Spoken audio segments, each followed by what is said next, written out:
Hey everybody, in this episode, it is myself, Destiny, and Kaitlyn. Kaitlyn is on this show to share with you her journey of sobriety. Now, we've gotten to watch this transformation over the course of a year. She came through our program here at Rock Recovery Center. She was homeless at one point. She weighed 74 pounds.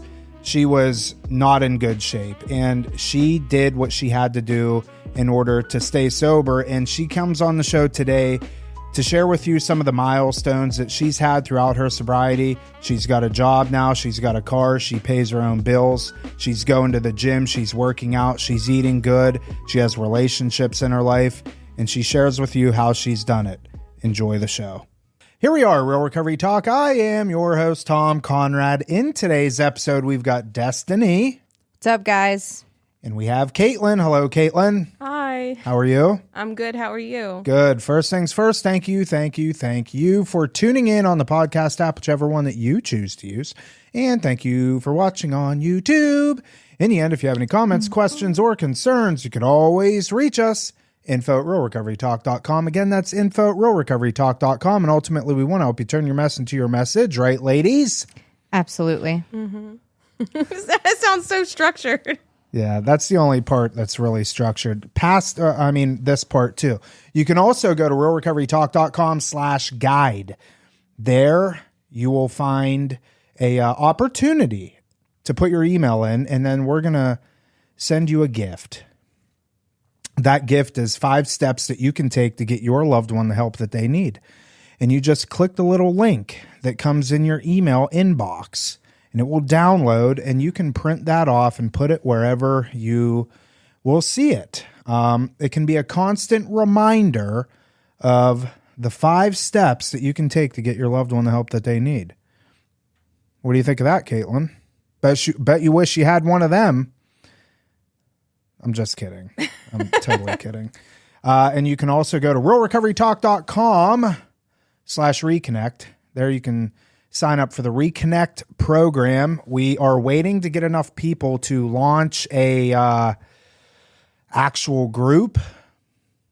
12 to 15. That's the number that we're looking for. And you can enter promo code PILOT50 to get 50% off your monthly subscription. So go to realrecoverytalk.com/reconnect to sign up there. D-Dog, do you know about that? I did know about that. And I was listening to you, and we just keep adding more, man. You're doing big things. It's really cool. The different ways that you're shooting, and Tambini and Ben giving back to try and help people. Oh, thank you, Destiny. Yeah. That means a lot. Yeah. Again, it's PILOT50, realrecoverytalk.com/reconnect. And I have one more. I love this. Let's keep going. One more. We have a good relationship with Mind Pump, and the fine folks over there gave us a coupon code. We talk about Mind Pump quite a bit. So if you're tampering with fitness and it's something that you want to get involved in, but you don't know where to start, obviously Mind Pump is going to be the place to go for that. They're going to be your one-stop shop, anything health and fitness. And just a disclaimer, we are not sponsored by them. We just believe in them. We believe in their message. We believe in what they do. And as a thank you to our listeners, they're giving you 20% off any program of your choice. So all you have to do is go on, pick the program, and put in Recovery 20, Recovery 20 to get 20% off. And you can find that at mindpump.com. I think that's it, Destiny. I love that. You love that? Mm-hmm. Did you tell the guys at Mind Pump when you went there that you were their biggest fan? No. You didn't? No, but I think they probably know. Yeah. Okay. Yeah. I'm not their biggest fan, trust me. I mean, don't get me wrong. I You're love up them, there. But there's some serious mind pumpers in the world, if you know what I mean. Yeah. Yep. I had a conference call with a lady yesterday that found us from Mind Pump, and she played in the lingerie football league. Really? Yeah, I guess this was a thing on MTV back in the day. Chicks basically played football in lingerie. It was pretty fascinating. Wow. Yeah, so of course I YouTubed it, and it's a real thing. Yeah, did you hear that, Kaitlyn? No, I did not. Yeah, lingerie football league. How long ago was that? Because I feel like I remember something on MTV for being I'd watch it. For lingerie. Well, who wouldn't? Just to say you've watched. I mean, but they're football. fully padded. I mean, well, they don't have like leg pads on. They are wearing booty shorts. I will say that. Okay. Yep, but they have shoulder pads on, helmet. Yeah. But when was it? 12 to 15 years ago. I probably have. Yeah. I feel like I feel like you do well in lingerie football league. Me? Yeah. No. I'm a very, what do you call it, conservative person. I like skin and stuff. I don't know. I'm talking about the athleticism. Like, I feel like you'd whoop some ass. Oh, well, yeah, as far as that. Now, coming down to lingerie, I get weird being on the beach in my bathing suit around, that'd be weird. You know what I mean? So, yeah. Lingerie, weird. Football, absolutely down. All right, here we go. Hi, Kaitlyn. Hi again. You're going to have to speak up, you and your little tiny little voice that you Look, have. I'm sorry. I'm normally really loud, so. Okay, good. So we're going to practice that in this podcast. Okay, so let me just start off by saying this is something we've been talking about doing for months at this point. And I shared with Kaitlyn before we started recording that I referenced you in our Mind Pump episode 2392. In case you haven't watched it yet, episode 2392, you can go to Mind Pump and their YouTube channel and see it. But I referenced you in there. And I referenced you in the sense of one of the guys asked, how do you know if somebody stands a chance at getting clean? And I said, I used Kaitlyn as an example. I said, listen, on a surface level, all things like if I just have a person in front of me, Kaitlyn did not represent the person that I thought was going to be able to get clean and stay clean. Mm-hmm. And Destiny, I think you would agree that was we were... Before, I don't want to put the cart ahead of the horse, but you were in rough shape. And in that moment, when I'm with the guys and they ask that question, you're the first person that pops into my mind. Mm-hmm.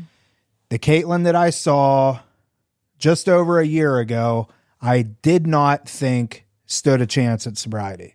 And here we are today, just over a year clean and sober. So, we're going to dig into all of this and more. Mm-hmm. So strap in.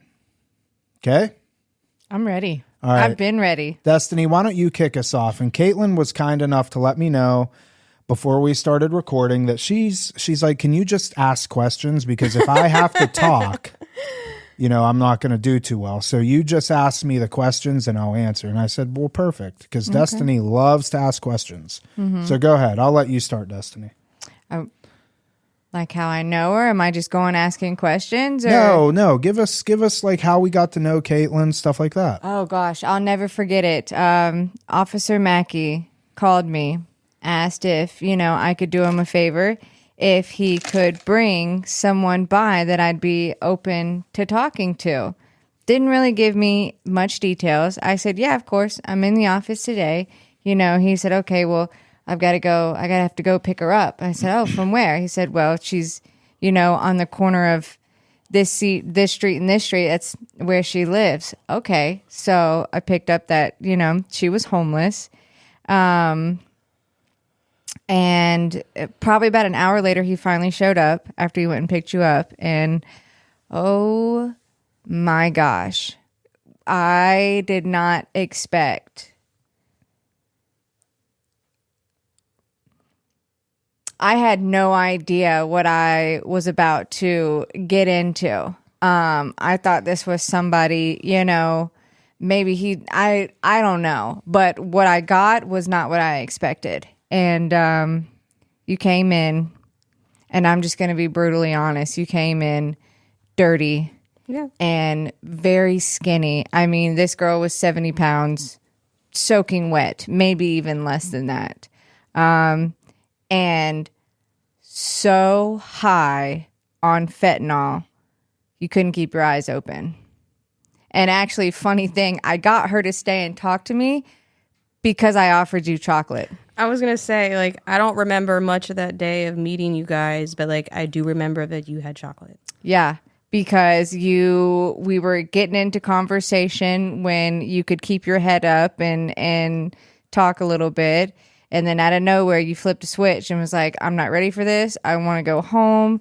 And I said, are you hungry, thirsty? I think I mentioned a couple of things, and then chocolate came out of my mouth. And boy, did you light up. So we got you some water and some chocolate. And I'll tell you, it was rough. Absolutely rough. My heart broke to see you. It's to watch you nod out and come back. But from the moment that I met you, did I think it was going to, that you were going to be able to stay clean? I wasn't sure. Did I believe in you? Because I saw a lot of myself in you. Yes. And I didn't give up. But what I'd like you, to talk about, because I don't want to tell your whole story going through treatment. I could talk about you for hours. We knew this when I gave you your year medallion, but give us a little bit of background of what it was like on the street, and then maybe what you can remember from the first day that we met, and then kind of your process going in. Well, the day that we met is going to be hard to remember, but and I've said this before when I've shared my story, like being homeless, and not that I would go back to it, because I wouldn't trade my life today for anything, but like being homeless at that point in time wasn't that bad. Like I didn't have to spend money on food for myself because everybody else wanted to feed the skinny little girl. Like I knew where to go sit where people would see me and offer me food. So it's not like I struggled to eat. Can I pause you there real quick? And you're going to notice this from me throughout this interview. I ask questions out of curiosity. When you say you knew where to sit, like, are you panhandling at this point? No, like I would go sit at the Wawa right there off of Joggin. What is that road? Military? I don't know what the road is. Joggin, whatever. The Wawa that's right there in Green Acres. And like if I sat there at the tables, like people would come up to me and literally be like, "Are you hungry? Do you want something to eat? Are you thirsty?" And like that's how I ate. Yeah. All right. Sorry. Go ahead. So it wasn't hard, and like like I had to sleep on the ground, but I mean, at the end of the day, like that wasn't a big deal at the time. The day that I met you, I do not remember.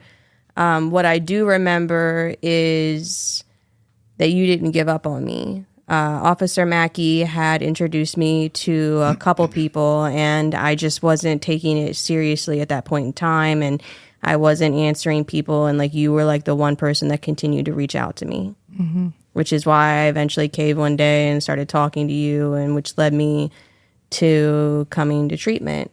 The night before I actually started my treatment was a disaster. I woke up scared in the morning, and I called you and you sent me to Archstone. I was only there for a month, but I'm actually really grateful for them. Like, I'm really grateful.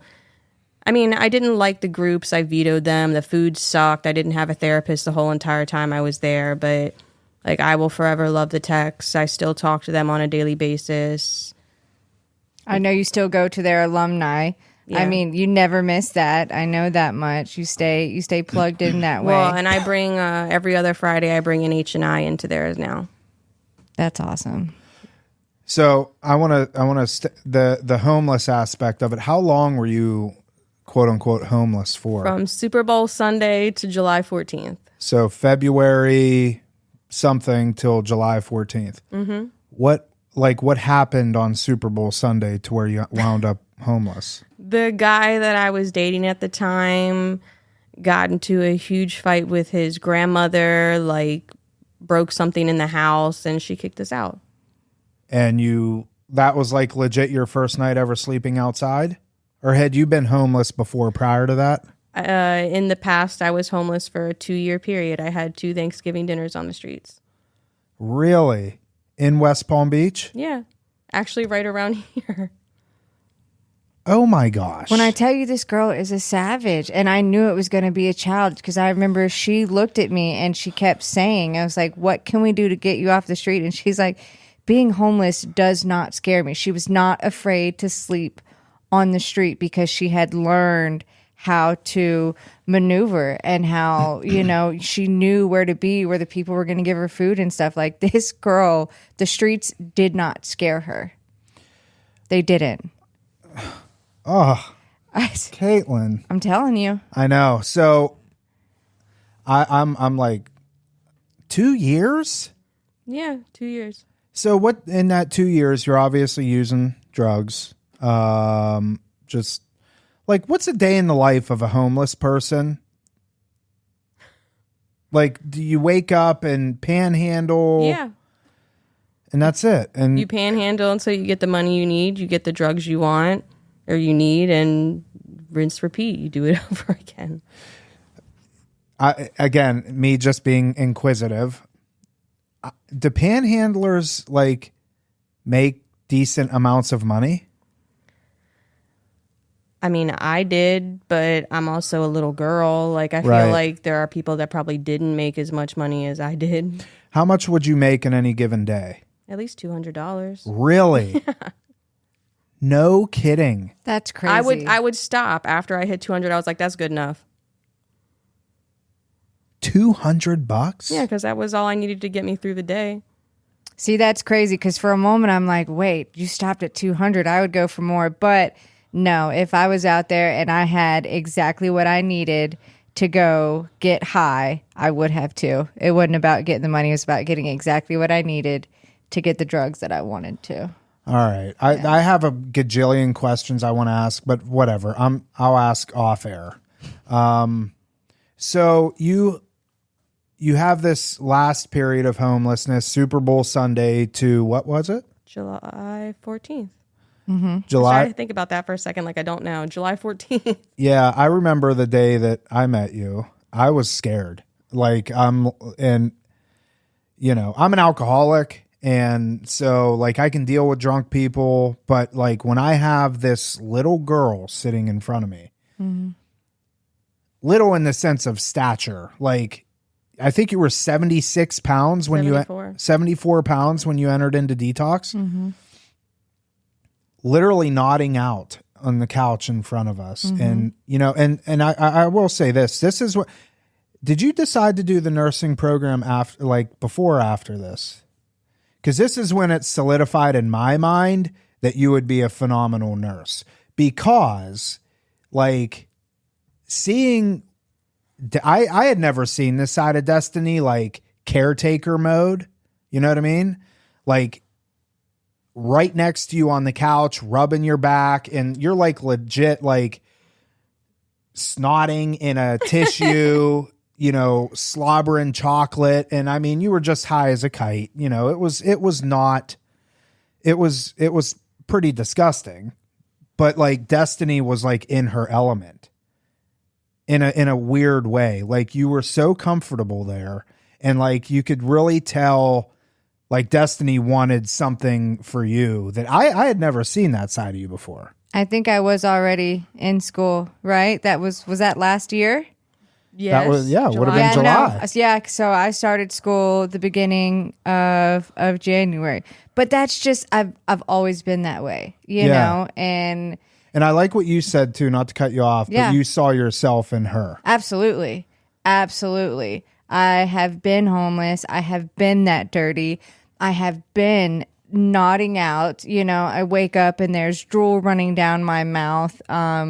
I'm trying to smoke a cigarette and it takes me 5 hours because I keep nodding out. Like I saw myself I saw that when I saw her high and basically helpless, and I'll be completely honest with you, when we're in that state and bad things can happen. You're completely powerless and completely helpless. And I just I knew that I wanted to help her. Yeah. You had a broken pelvis, if I remember correctly. Yes, she did. I had 2 fractures in my pelvis. How did that happen? I was panhandling in the street, and I guess I was a little bit too close to the edge. I was high, so I could have been leaning into the street, but I don't really remember all that much, but I'm pretty sure the truck it was a work truck, and it got too close to me, and I kind of like tumbled down the side of the truck, and I mean, that's what the scar on my nose is from being smashed by the truck. And you went to the hospital? I didn't want to, but I was kind of made to. Yes, I went to the hospital. How long were you in there?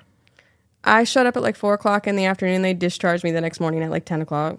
With a broken pelvis? I mean, is there any... There's surgery. They sent me out with a walker and told me to walk on it because it wouldn't get better if I didn't. Did you use it? For like 2 weeks. Oh my gosh. Yet she continued sleeping on the concrete. Yeah. You know? I mean, you're the real deal. For sure. I mean, we got people that come in here and are like, fair weather drug addicts compared to you. But I don't say that like for bragging purposes or anything.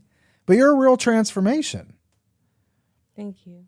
So July 14th, you enter into Archstone. What's going on in your mind? I mean, the first week I was there, I didn't get out of bed. One of the techs, Angel, like, even though, I mean, I wasn't eating because I was so nauseous, but like every day, breakfast, lunch, and dinner, like if he was there, like he brought me my food by my bedstand and like left it there for me, like changed him out. And like, I'll never forget that. I thought that was really sweet.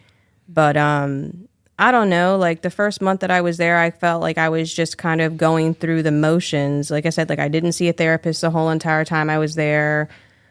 I mean, there was groups I didn't like, so I didn't want to go. And I mean, I wasn't sleeping, so I would spend like all night out like talking and bullshitting with the techs. And I mean, I don't know. Like by the time I came over here, like I kind of pushed my way over here, but. Did you have any clean time prior to, like, have you ever had like a substantial amount of clean time prior to? Yes. I started drinking, whatever, when I was 16 years old, and I'm 32. In that time span, I have 3 different periods of 2 years clean, but I wasn't working a program. I was given an ultimatum to get clean, so I did. And when everything fell apart, it kind of fell off. Yeah. So this is the first time you've actually like worked a program, been accountable to not only yourself, but other people, and just did the deal. Yeah. Wow. So you transition out of Archstone and you get to us. What's going on then? I mean, I still wasn't 100% like on board. Hard-headed. Sorry. No, that's okay. Very controlling. The first like month or so that I was here, like, I mean, I'm not even gonna lie. Like, I would come to group or go to the meetings with like a headphone in under the side of my hair because my hair covers it, so I didn't have to pay attention. The 100%ly. The what? 100%. 100%ly. Is that a word? It sounds good. It is now. All right. It's good. But I would come with a headphone in my ear and I would listen to music while I was in group or when you guys would take us to the meetings. And I only got my sponsor because you guys said like we had to get a sponsor. And if you look like in my big book and my 12 and 12, like you can see like when I actually started paying attention, because like the first like chunk of the book there's like nothing written on it, and then like all of a sudden there's like a bunch of crap like written like all over the book. So I mean, I don't really know when it changed for me, but somewhere along the way it did. Wow. What do you got, D-Dog? I'm just reflecting. Gosh, man, when she came in, don't expect me to meal prep because you guys are known for your fitness, and I'm not doing the gym, and I'm not doing this. Man, I remember, girl, I used to get 12-page text messages from you about everything going wrong and this and that and this and that and this and that. And then we would talk about it and you would get better for a little bit. And then the next day something else happened. And I was sitting here trying to think like when I saw it click for you. And I don't know, but whatever it was like life changing, because who you are now you're just really a ball of anxiety. I like to tease you about that. But outside of that, you know, your meetings and your program and your willingness to want to help people, and you steady going through the steps and home group, sponsor, all of that. But through Rock, we weren't 100% bought on the program. You were kind of just going through the motions. I'll follow the rules. In the beginning, I might. Towards the end, I started to like catch on. Yeah. Yeah. How long were you here?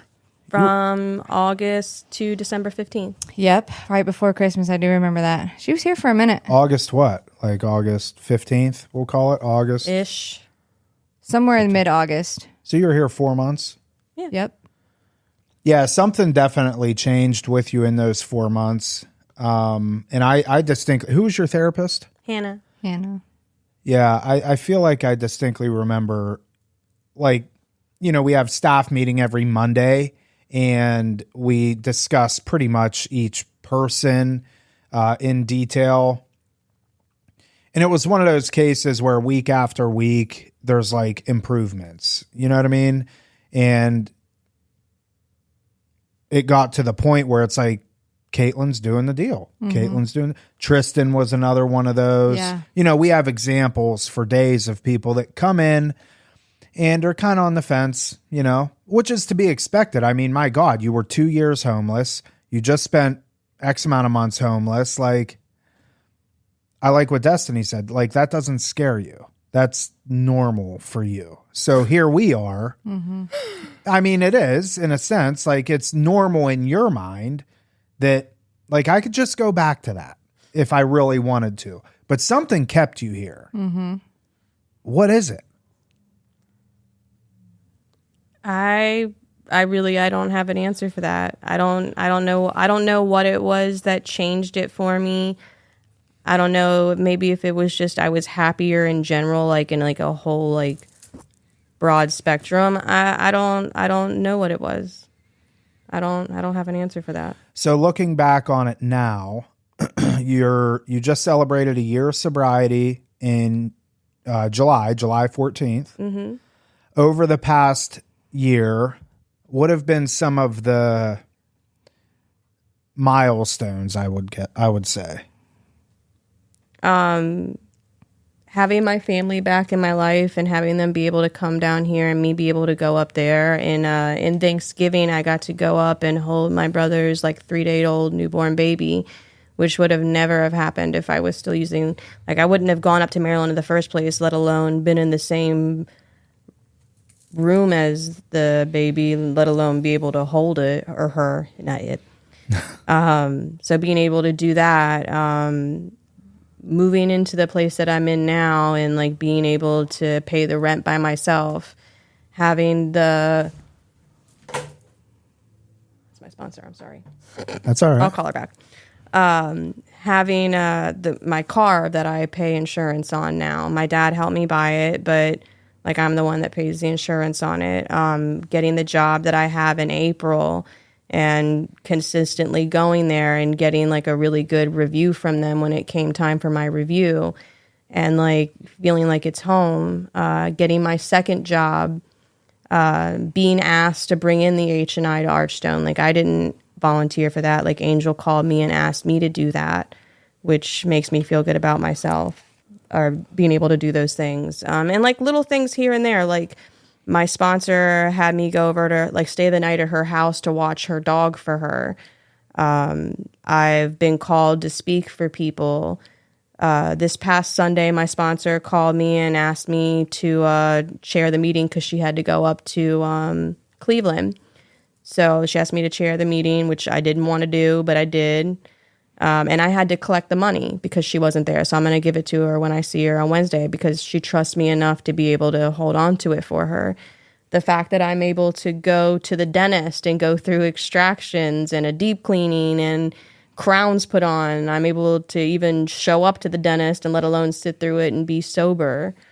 And I told you earlier, but I'm actually getting ready to move on into Singer Island. Like I can afford that and do that.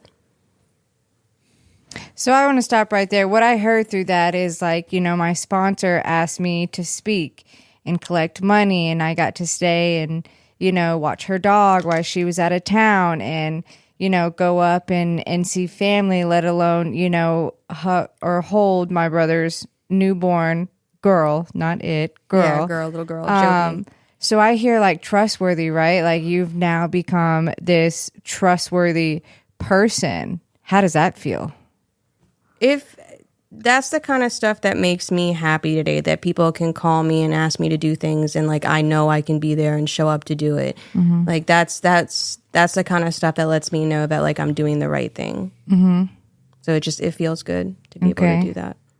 So I know you've got into some step work. Give us a little bit on that. Like I heard all these milestones, but like so I'm at a year, but I'm only just now about to start step 7. Okay. Everybody goes at their own pace. Okay, well, I had 90 days to do my 4 steps, so it took me a minute. Okay. But I did it, and I got through it, and... How'd you feel after?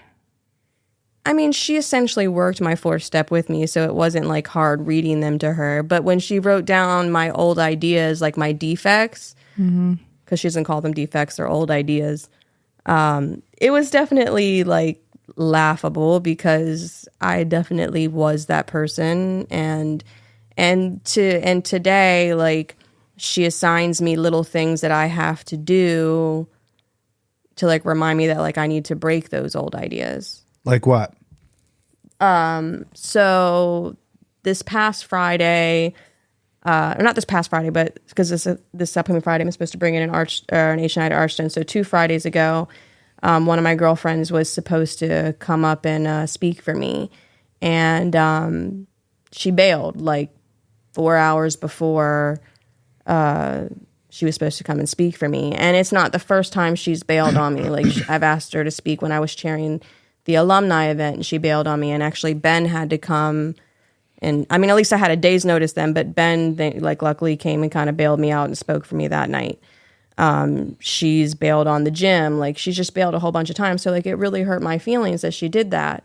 And I was talking to my sponsor about it. And whereas in the past, I would have not said anything because I don't like confrontation, because one of my old ideas is fighting is like the worst thing ever in life, confrontation and fighting. So I had to call her and let her know like how I not put it on her, but let her know my feelings on it. Right. Because like my initial fear would have been like, I didn't want to upset her. So like little things like that, like it's nothing like major like tasks. It's just little things trying to like break my old habits. Yeah, I think that's a direct representation of us becoming adults, and being able to have conversations with people that sometimes hurt. Yeah. A lot of times when people think, because right now we're talking a lot about step work and the 4th step and the 5th step, and you're on the 7th step. And there's listeners out there right now that are like, I don't have a clue what they're talking about.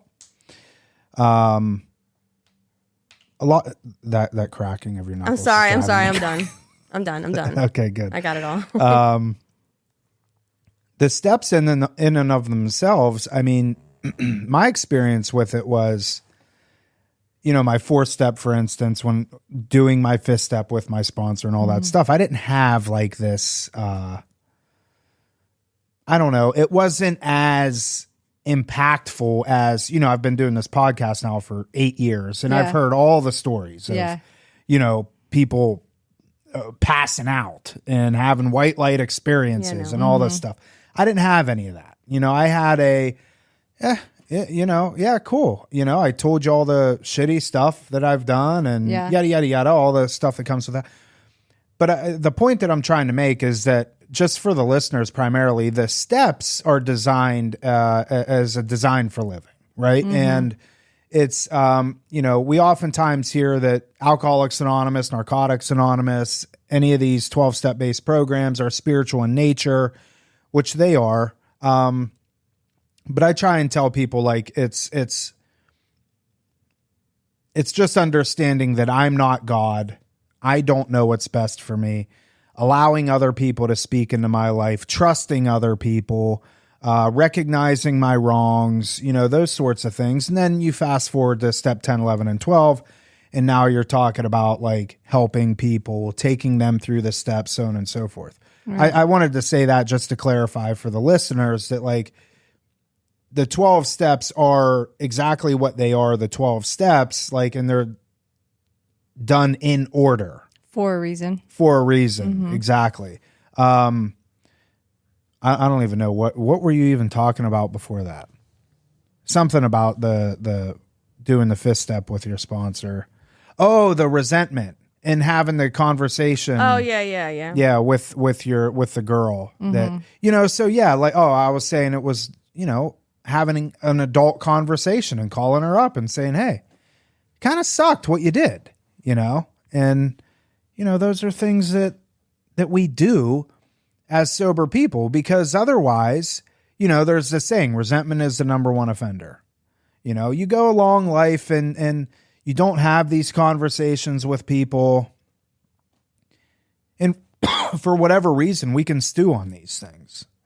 And that's the worst place for us to be, is having relationships with people that are, oftentimes can turn resentful and stuff like that. So I like that she did that she forced you to call her and tell her that, because you wouldn't have on your own. Sounds like. I wouldn't have. Look, people pleasing, that's what I call it. As far as like, that's one of my defects is people pleasing, the fear of not being liked, of pissing somebody off, of somebody being upset with me, It's the confrontation that makes me anxious, though. Like confrontation, right. So, and I still struggle with that years into recovery, right? Like if I'm honest with somebody about how I feel, I could hurt their feelings, or I could piss them off, or, whatever the case may be, any sort of confrontation, it can be scary. But what I've learned, and like what I would want to remind you is like, we got clean for ourselves, right? Like we're doing this life, ultimately to have a better life. So like you get to show up for yourself today. You get to say, so what's the saying? Say what you mean what you say, don't say it mean. So like you get to show up for yourself and speak when something bothers you, or your feelings get hurt. And I mean, really, I could eat my own words and take my own advice, but I'm still working on it. You know what I mean? But it's all about showing up for yourself. Like you get to speak your feelings. Number one, because you're clean and you get to feel your feelings. Like now you get to talk about them too. Damn right, Kaitlyn. Let me ask you this. Has there been, over the course of this last year, has there been any instances where you were ready to throw in the towel? Like give up? Yeah. Honestly, as much as I wasn't like completely on board, that was never really a thought. No? Mm-mm. So the obsession has been lifted, you would say? I mean, it doesn't ever cross my mind of like, oh, I want to go and pick up, or, oh, I want to go and get drunk. Like it's not even a thought. It's never once crossed your mind to drink or to smoke weed or nothing. Okay, well, weed would not work. I would end up calling an ambulance on myself. But why? Because I have really bad panic attacks. Oh, really? Yeah. Oh, that's why you said she's a ball of anxiety. Oh, yeah, that's what I call her. She's literally a ball of anxiety. I would not notice. I would not pick up on that. What makes you anxious? Everything. Life. Everything. I can't tell you. I still get calls today. We have a 10-minute panic on the phone because she's not in control or she doesn't know or something. And I say, we're just going to breathe through it. And, she always tells me to pray on it, which I pray hate. on it. Yeah, she doesn't like that. I tell her to pray. Can you think of a specific instance where you've had one of these like anxiety ridden traffic? What do you mean traffic? Like there's nothing you could listen. Talk about what do they call it? The pot calling the kettle black. Yeah. I have road rage. I do not like traffic, but I don't get like anxious, I guess. I get Okay, well, I it get makes me mad. anxious. Like, what's that look like though? Again, this is me just being inquisitive, so sorry listeners, but I want to know. I don't know. For me, like I get all worked up in my head. Like I want to pull over on the side of the road. Like I'm panicking. Really? Like, I don't want to sit there. I don't want to deal with it. When I drive down to my dentist, it's my dentist is down in Delray, and I drive down a road where I was homeless on, and it's very cringy feeling for me because I was homeless with my ex there, and I have a really bad irrational fear that he's just magically going to be there and it's going to be a problem. So like for me to get through that, like I like, and I'm good now because I've been going there for quite some time, but like in the first couple like times like driving to and from there, like I'd have to call Sarah or like my mother. I've tried to call you. Like it's just talking to somebody on the phone to kind of get me through those moments. Wow. That's cool though. You know what I like about all of this, in particular the anxiety talk, is that you call people, you know? Oh, no. I will be in tears. Like it's not like, it's like immediate shutdown. Like just, I can't. So I have to talk to somebody to like kind of get me through those moments. Wow. It's really bad, huh? I mean, it's not as bad as it was in the past. Like today is not as bad. I mean, I still have moments, but I mean, yeah, like when I have anxious moments, it's just like a complete shutdown. Were you anxious about coming here? I mean, a little because I have to speak into a microphone, but I feel like at this point, like it's just kind of like I'm just talking to you guys, so it's not as bad. Yeah. I'm able to rationalize things in my head a lot better today. Like I'm able to kind of get myself through my moments. Right. And what you said, you hate it when Destiny says pray about it. Yes, because I want an immediate answer. Interesting. I need somebody to tell me how to fix it right then and there. She doesn't like it. And I say, pray about it. It's going to work out exactly the way that it needs to. And then guess what? 10 times out of 10, the situation works out exactly the way that it needs to, and everything was okay. And she says every time, maybe I did react a little bit more than I should have, but it is getting better with time. But I'm always going to give her the same response. I don't send you novels anymore. No, you don't send me novels. No, you don't. Novels. Let's dig into that a little bit. What do you mean novels? Text messages. Long? Oh, yeah. When I said 12-page text, I really mean novels of text messages. Would you text them or would you like speak them? I would text them. Really? Yeah. Oh, wow. She would. In an anxious just text away. That's exactly what that was. Wow. I don't have, like today, I don't have too many issues that would cause me to send a novel anymore. Like I live pretty much even evenly. keeled. Yeah. Peace. You have peace. So let's transition now into the fitness component. Kaitlyn. Dude. I want to start this by saying. Go ahead. You got to us. So you went into Archstone. You weighed what? 76 pounds. Soaking 74 wet. pounds. Yeah. Soaking wet. Probably.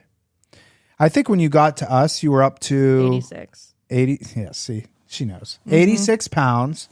And you sat right here, right where I'm sitting right now. And I sat where you are. And I believe you may have been with us a week. I don't even know. But we decided as a team that you needed some assistance in this, nutrition. And me coming over here, having a nutritionist was part of the condition because I was coming over before I was at an 18 BMI. Yeah, correct. Yes, exactly. It was a condition. Yeah, of me coming over. You had to see a nutritionist in order for us to take you. But I remember us sitting here and having the discussion about, hey, you're going to meet the nutritionist, Haley, and she's going to work with you, and she's going to get you involved in like weight training, but just very basic stuff. And I remember you weren't, I don't remember verbatim what you said, but it was essentially like, I said I would try it. I couldn't promise that I was going to like it. And if I hated it, I was never going to do it again. Yeah. Yeah, pretty much. How do you remember all this stuff? Well, I guess you're the one that said it, so you remember. But you liked it. I do. Take us through that journey.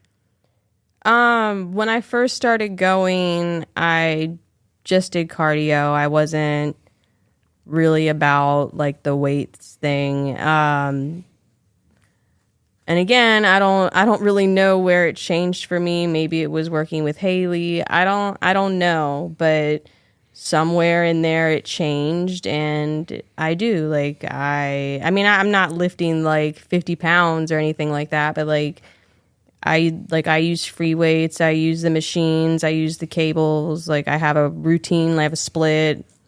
Like, what would you say fitness has done for you in your sobriety? It gives me an outlet. Like if I'm ever frustrated or upset about something, it gives me an outlet to kind of work through that. And it also kind of like starts my day off right. Like, I don't know, it's like having your morning cup of coffee, except it's my morning gym time. So you're a morning gym goer? 5 o'clock in the morning. 5 a.m.? I wake up at 5 and I'm there by 5:30. Oh my gosh. Yeah. I have to be at work at 8 o'clock. I got to get there. Because I'm sorry, but I'm not going after 4 o'clock in the afternoon. Like, I'm tired. Nope. Yeah. Nope. So if I don't go in the morning, it's just not going to happen. I'm with you there. Destiny, go ahead. I mean, don't get me wrong. I love the morning. I love going in the morning because as the day goes on and it gets later, the less chance I have of going to the gym. But holy crap. You see this girl, I mean, she could snap if the wind blew the wrong way when she first gets in. And then, man, I've got to send some of your gym pictures that we're going to put on the podcast so they can see the transformation.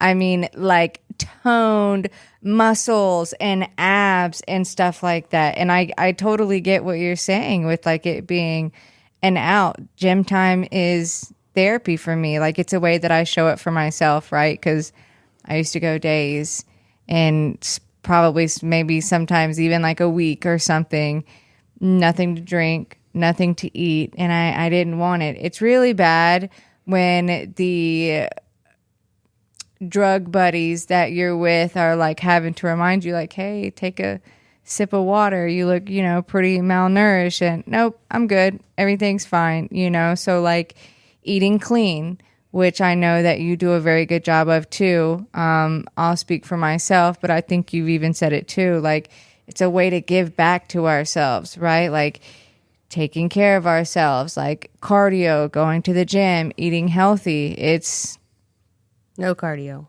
No cardio. I'm not about that cardio. Well, some of us can get away with not doing cardio. Mind Pump would love to hear that. Really? Oh, they're I mean, they're not anti-cardio. It's not like mandatory. You don't need cardio. No, but cardiovascular, it's good for the heart. I'm not like putting in hours on the Stairmaster. Oh, this is great. Yeah, I want to hear this debate. Go ahead. All right, seriously, I'm not. It's good for the heart. I'm not doing hours, and I'm not doing cardio to like try and lose weight, but it is good. Keeps the heart pumping, keeps it strong. Okay, well, that's too much work. No cardio over here. Okay, well, first off, it's not an... I'm in camp no cardio. Thank you. I mean, right now I'm in camp You're nothing. in camp nothing. I don't want to hear it. You don't get to jump in on this. It's good. It's good. So what does what's your nutrition look like? So my nutrition has kind of gotten all over the place. I try to do eggs in the morning, and then throughout the day, like I try to do I try to get like the protein in if I can. Like I aim for 2,400 calories a day. Wow, that's great. So, because like that's supposed to be 500 more than my maintenance. But every third night I do cake night, so I kind of like fudge around with my nutrition a little bit. So, all right, you said eggs. What else do you eat? Lots of chicken. I'm boring. Okay, like chicken breast or thighs? Chicken breast. I don't like ground turkey. I think it's boring. Do you do all your own like calories and all that stuff, or do you have somebody that does it for you? I used to use like an app, but like now, I mean, I eat the same thing every day, so I've kind of I kind of know like what I should and shouldn't be eating at this point. More intuitive. If you eat the same thing every day, it doesn't really change.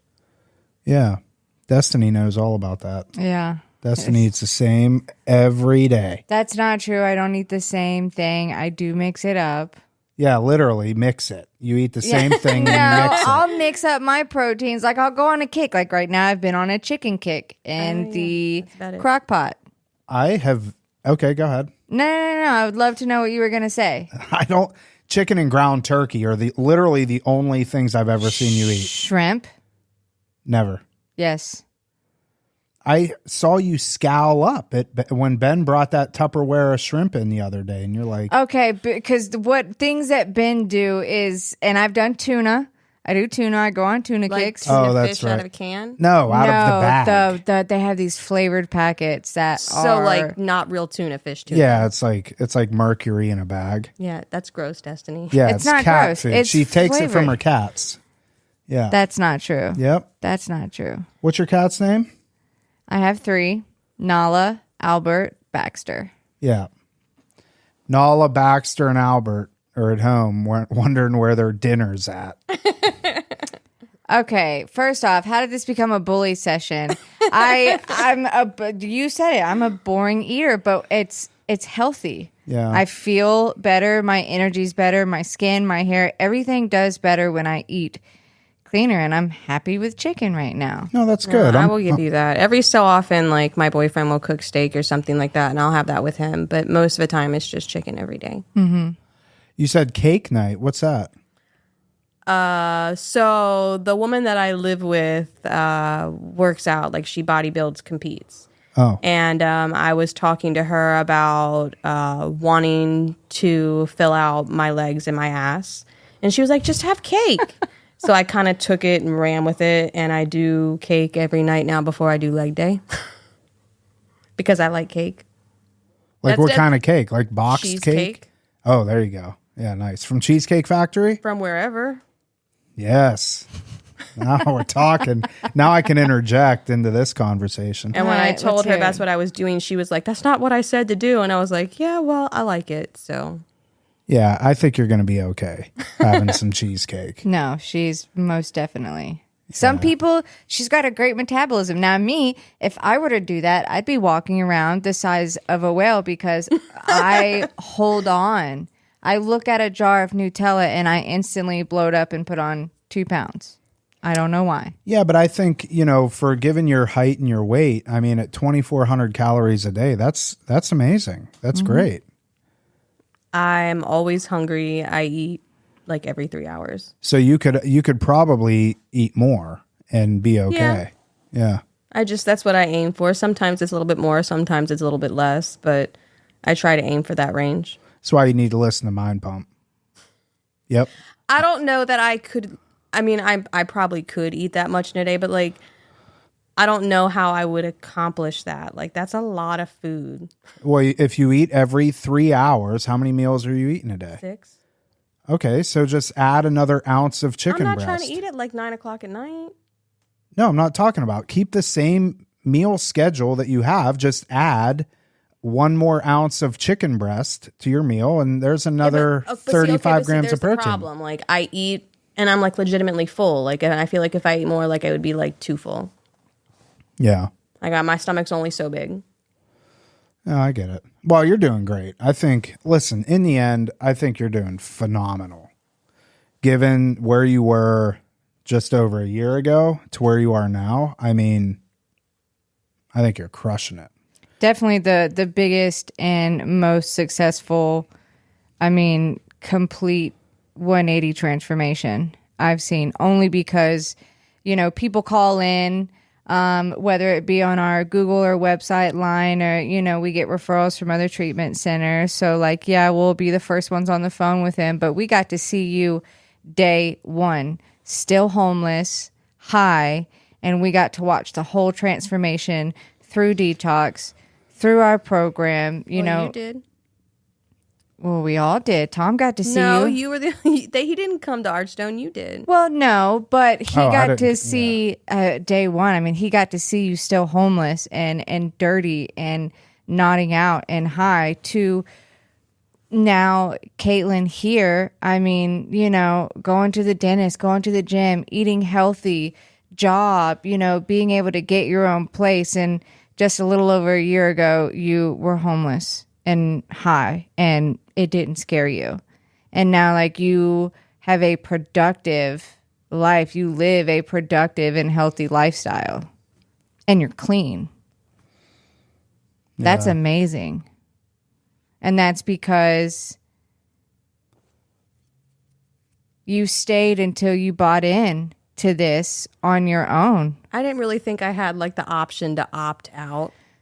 We You always have an option to opt Okay, well, out. I didn't think that was a thing. Like I thought once you had a sponsor, like you had to do everything they said. Like I didn't think. No, I'm not kidding. Like because I have friends that have like one of my boyfriend has had a sponsee that like stopped doing what he was asked to do, and I was like, you can do that. Like you can just stop. Like I didn't think that was an option. Like I thought like you had to do it. So like I didn't think you had an option to opt out. So I just kind of did what I was told the whole entire time. Well, that's good. Yeah, I mean, if that was your thought process, it saved your life. So all for it. Kaitlyn, are you good at receiving compliments? No. I didn't think so. Nope. I did not think so. I've been getting that vibe the whole time. Yeah. But that's okay. I'm not either. But I think you're doing freaking awesome. You know what you could do real quick, because he's been complimenting you. Just look Tom right in his eyes and say, Tom, thank you for everything. And I love you. Makes him really, That's really so stupid. He gets really awkward. Caitlin's not going to say that. You don't need to say that. No, I do appreciate everything you Okay. did for me. Thank you. And I love you. I love you too, Kaitlyn. Thanks, Destiny. you're welcome. I love everybody. I know. There's a lot of love in this room, Yeah. you know. And it's really hot. I was just I picked the wrong day to wear shorts because they're sticking and I got sweat behind my knees. Yeah, do you guys like and not have the AC on? Not when we're recording because you can hear it. Okay. yeah, it Yeah. got real hot in here. Well, Kaitlyn, for what it's worth, like I said, I've said it a dozen times. You're doing great. You'll get some sponsees here relatively soon, I imagine, once you get through the steps. We'll get there at some point. Yeah, I think you're gonna. My sponsees are not going to stick with me for all the crazy. No, don't look at me like that. Sarah had me do like extra. Okay. My sponsees are going to have none of it. That- I did it because I thought I had to. No. No, they will. So unless I get a sponsee like me, But guess what? We attract like what we are. What's that saying? You are what you attract. yeah, You know, you're healthy. You're living a healthy lifestyle. Like women are going to see that in the room. You love to help people. I said the same thing, but the way that you carry yourself, women are going to be attracted to that. And if they want what you have, guess what? They're going to do what you did. And that's the program. That's AA. That's the steps, right? Like they're going to do everything that this program lays out for us. And you can tweak it, you know. I mean, I don't know. You don't have to do it the same exact way that it's the only way that I know. I've only ever had her as my sponsor. I haven't had any others. There you go. You're going to be just fine. You're going to be a great sponsor. So stop beating yourself up. Will you take a damn compliment Thank for once? you. I will get there one day. Okay. Just say thank you. Stop you. giving excuses. Yeah. Like when we say you're so beautiful and we're so proud of you. Thank you. See how easy that was? All right, let's wrap this up. Destiny, any final thoughts? No, man. I'm just happy to be here. I'm happy with what the podcast has going on. And I'm so happy that we finally got you on the podcast. We've been talking about this for months and months and months. And I'm just happy. So Yeah. Kaitlyn, any final thoughts? thoughts? No. Kaitlyn's like, just get me out of here. just let me Would go, please. All right, that is it for this episode of Real Recovery Talk. Thank you for tuning in. In the end, if you have any comments, questions, or concerns, you could always reach us, info@realrecoverytalk.com. Again, that's info@realrecoverytalk.com. And ultimately, we want to help you turn your mess into your message. That is it. We will see y'all later.